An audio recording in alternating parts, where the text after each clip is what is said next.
In the Life is funded in part by the H. Van Emmeringen Foundation, Arcus Foundation, the estate of Richard W. Weiland, Gill Foundation, E. Rhodes and Leona B. Carpenter Foundation, and these funders, and by the annual support of In the Life members like you.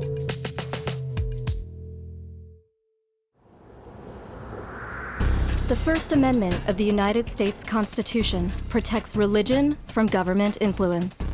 At the same time, it ensures that government is protected from religious influence. This is known as the separation of church and state. However, the fundamental rights of some Americans are under attack. LGBT people are being targeted by religious organizations that are often closely affiliated with the government.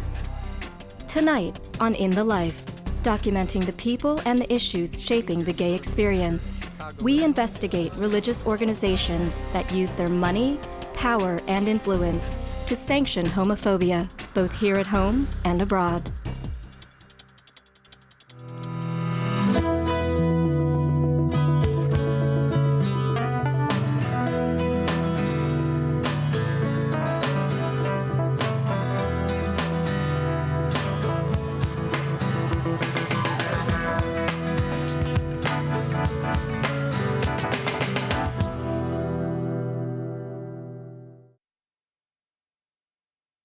May God grant us wisdom, and may He watch over the United States of America.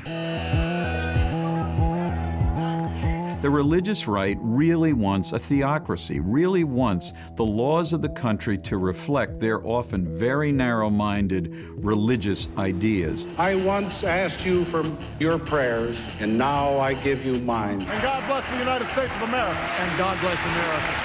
People who claim that we're approaching a theocracy, I think, they do not know what a theocracy is.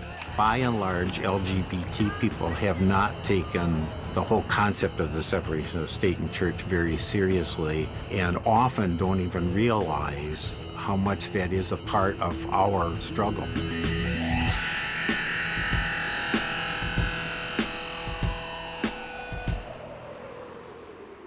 Separation of church and state is a constitutional guarantee that says that we're going to keep a decent distance between the institutions of government and those of religion, because ultimately that will be good for both. Governments won't have to make religious decisions, and religion will be relatively free of government entanglement. There are actually two religion clauses in the First Amendment, what's known as the Free Exercise Clause and the Establishment Clause, and they really work hand in hand. The Free Exercise Clause protects religious exercise and religious expression, and the Establishment Clause ensures that the government not promote one faith over others or favor religion in general.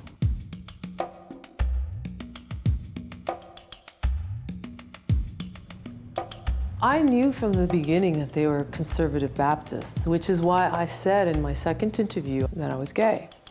And what returned was, is she the best person for this job? And if she is, hire her. The Pedrera case involves a Baptist group home in Kentucky that takes in troubled youth that are in the custody of the state. This group makes no bones about the fact that it has a great degree of religious content to its programming. I was hired by what was then called Kentucky Baptist Homes for Children in March of 1998, and it's now called Sunrise Children's Homes. And I was hired there as a counselor to work with behavior disordered boys. We would have to pray for meetings, and I was uncomfortable with some of that, but I also knew that I was working for them, so if you're their rules, then you follow their rules. This is an organization that is largely funded by federal and state dollars. In fact, since 2000, they've received over $100 million in state funds alone. In theory, faith-based organizations are not supposed to be using tax dollars to proselytize, to try to convert people to their own religion. But the General Accounting Office looked at dozens, indeed hundreds of these organizations over the past few years and found that most groups don't even know that they're prohibited from evangelizing, and even if they do know it, they sneak evangelism in anyway. I'm guessing it was somewhere in this area right here. And I remembered this gentleman stopping to take our photograph. So I remember turning to him and smiling, and that was the click. A photo of me and my then girlfriend was placed in the fair here locally, the Kentucky State Fair. Nothing risque or bad about it in any way, but thousands of people go to the fair, and hundreds of them were Baptists.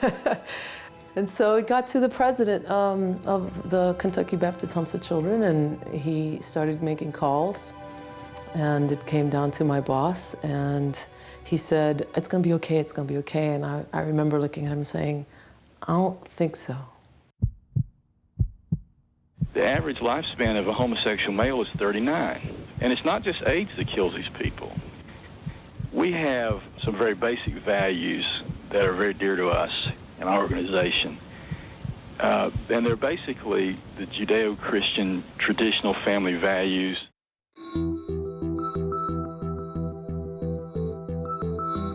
Currently, under federal law, there is no LGBT protection in the civil rights statutes. And as a result, the claim in this case was that she was fired for failing to conform to her employer's faith. Her claim in that regard was dismissed. Kentucky Baptist Homes for Children received public money. And so for everyone who sees themselves as a participant in the tax system or even just a member of this community, that I think really got a lot of people angry. When I heard about what was happening in her case, I must say I was enraged. Being a black man and being 75 years old, I knew what prejudice was. I have from my own experience. So my conscience wouldn't allow me to sit back and do nothing about this. At one time, it was okay to discriminate against a person because of race or color. And then we became enlightened. I have a dream. We became more sensitive. We changed our standards. We actually changed our laws to help us to evolve as human beings to be more open. Now, I think race is actually quite different. There is absolutely nothing wrong, discriminatory, or invidious about a religious group insisting that its leaders share fundamental goals, views, principles. We don't ask synagogues to have Baptist rabbis. Everyone certainly is entitled to their own view of what God does or doesn't dictate. However, they lack a right to have the government support that. And what does this country mean to you? Well, this country has a great heritage, and part of that heritage is the Judeo-Christian value and the one nation under God that has built us strong. Historically, about 20% of Americans admit they are members of the religious right. They are people who would be more comfortable in a Christian nation with Christian laws.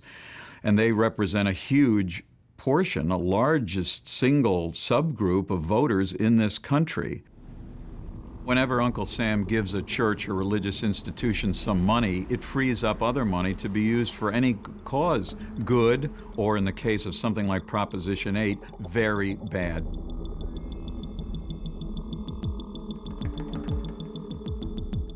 Citizens are entitled to vote their beliefs, including their moral convictions. It is not a theocracy if religious citizens have opinions and prevail in the ballot box just as environmentalist citizens, libertarian citizens, or anyone else. Marriage means a mom and a dad. Prop 8 had a number of proponents who were certainly motivated by their faith. Now that in and of itself is not problematic. But when we're getting the state involved and we're talking about a state-created institution, the state has no business telling a same-sex couple that it lacks the same basic human right that all others have. Many ministers and pastors who do want to perform same-sex marriages and are entitled to do that within the theology of their own churches are not allowed to do so by the power of the state. They're unrecognized. They're second or third class events. And I think that violates the religious freedom rights of many of those pastors, myself included. As a Unitarian Universalist, marriage is a spiritual act. And so as a spiritual act, for me to be prevented, as someone who has been given the authority to legalize marriage, is a violation of my religious freedom. I'm a straight man, I'm a pastor, I'm a Christian, and I have found that this is a very easy and clear position based on my faith. I will not perform weddings until Proposition 8 has been repealed. Religious freedom, it's a very simple concept. I have the right, we all have the right to practice the religion of our choice. And the government will not interfere with that. And not only will the government not interfere with our religious freedom, the government will not establish any one particular religion over another. It's part of our religion that everybody is equal and everybody has the right to choose who they marry, whether it's a boy or a girl. People of faith have the right to participate, to speak, and be a part of this democracy. My religion, however, does not dictate the terms of your existence as a fellow human being, as a fellow citizen. That's why we have a constitution, to help protect and preserve the rights, the liberties, the mobility of all the citizens of this country, so that no one group can dictate the terms over another group when others' rights are infringed.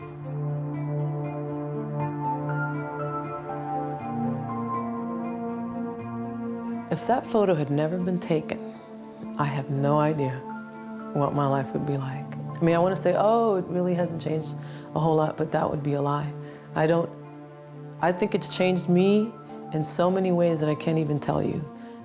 And even recently, I met some young people in their mid-20s, and, you know, God love him, he was so cute. He was like, I had walked into the office and he was like, I remember what happened to you. I was 16, you know, when it happened.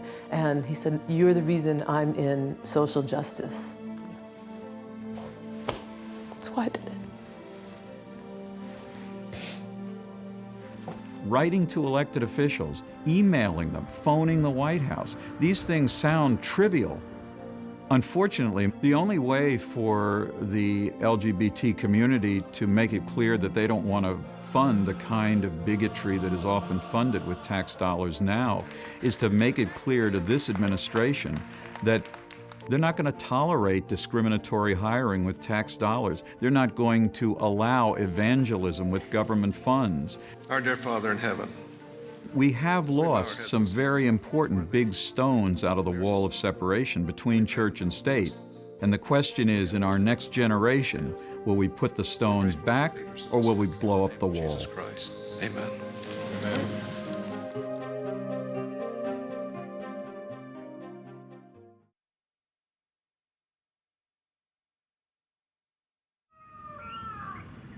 On February 14, 2010, the Ugandan Unitarian Universalist Church took a stand in Kampala against legislation proposed by the Ugandan parliament that would impose the death penalty on serial offenders of homosexual acts. 3 days later, Pastor Martin Sempa held a demonstration supporting the 2009 Anti-Homosexuality Act. So we are going to pray for Honorable Bahati for 3 minutes. And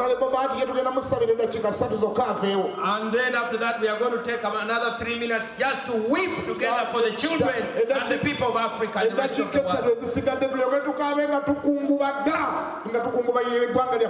That God will redeem us from this evil of Sodom. You cannot separate Christianity, like in Uganda, with politics, because they are almost the same. Deliver us from evil. Deliver us from Sodom.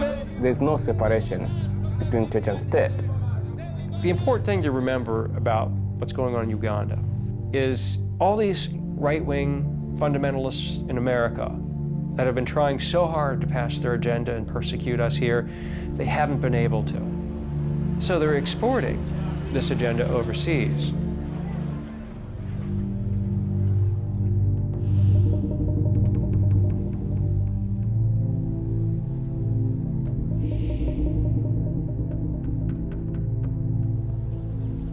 On the morning of February 2nd, 2010, a Ugandan man seeking asylum in the U.S. spoke at a press conference for the American Prayer Hour, an LGBT inclusive alternative to the National Prayer Breakfast.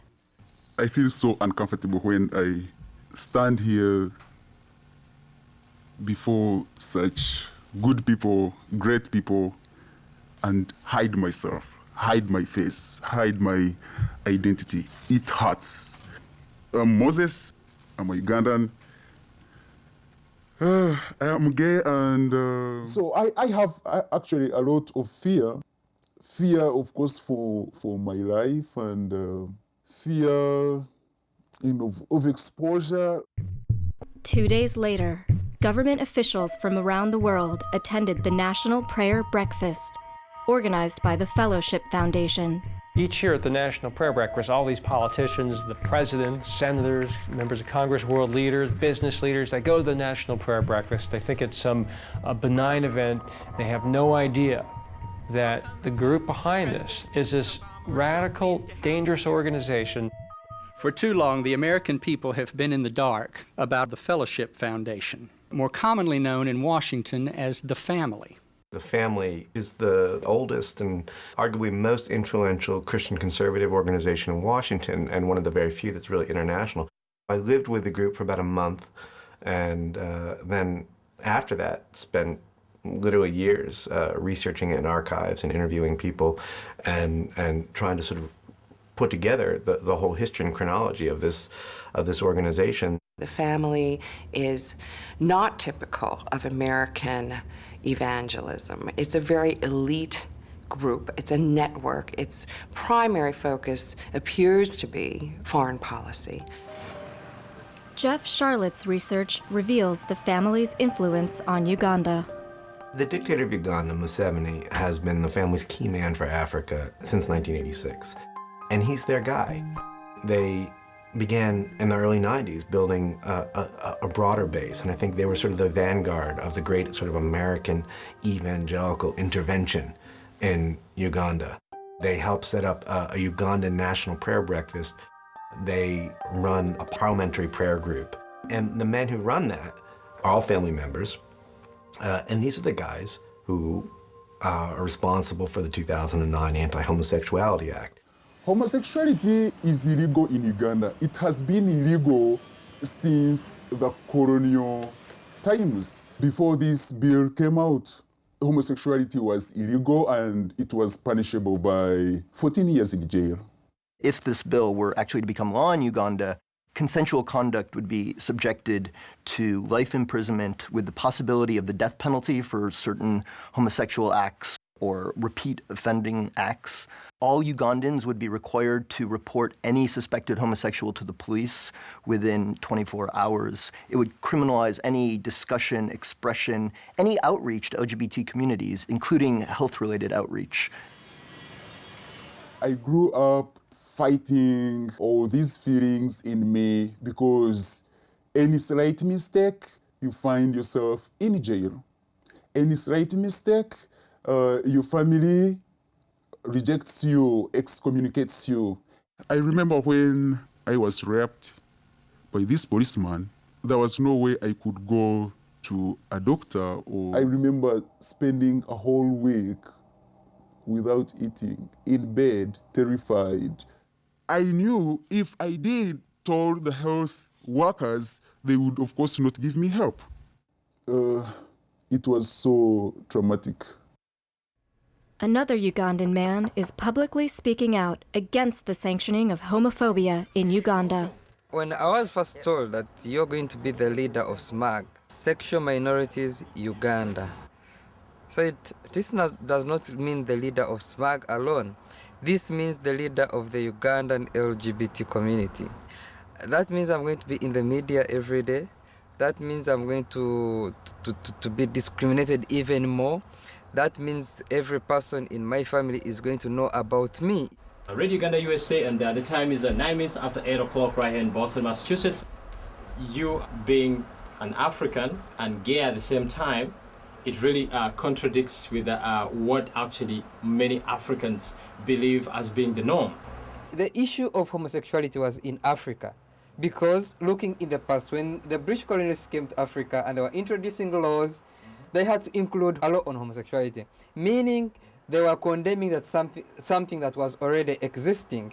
Okay. So being African and being a homosexual is like being anywhere and being a homosexual.